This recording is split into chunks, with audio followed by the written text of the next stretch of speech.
రవి అరెస్టుపై తీవ్ర చర్చ జరుగుతోంది. సినిమాల పైరసీ కేసులో అరెస్టైన రవి కస్టడీ నిన్నటితో ముగిసింది. 5 రోజుల పాటు వివిధ అంశాలపై రవిని ప్రశ్నించిన అధికారులు అతనిపై అడిషనల్ ఛార్జ్ షీట్ దాఖలు చేశారు.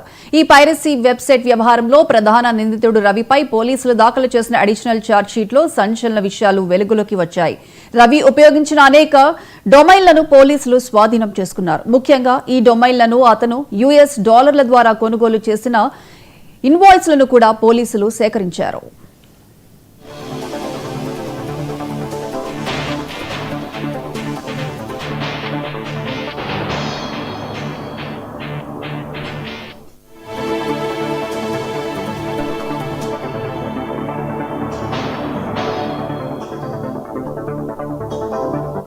దర్యాప్తులో ఐబొమ్మ వెబ్సైట్ ను ఓపెన్ చేయగానే వినియోగదారులను నేరుగా ఇతర బెట్టింగ్ యాప్లకు రీడైరెక్ట్ చేసే లింక్లను రవి ఏర్పాటు చేసినట్లు గుర్తించారు.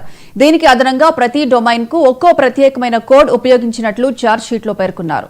పోలీసులకు చిక్కకుండా ఉండేందుకు రవి ఒక పటిష్టమైన వ్యవస్థను ఏర్పాటు చేసుకున్నాడు. ఇందులో భాగంగా అతడు అనేక అనుబంధ కంపెనీలు సృష్టించి వాటిని ఇన్ఫోటెక్ అనే మెయిన్ కంపెనీకి అనుసంధానం చేశాడు.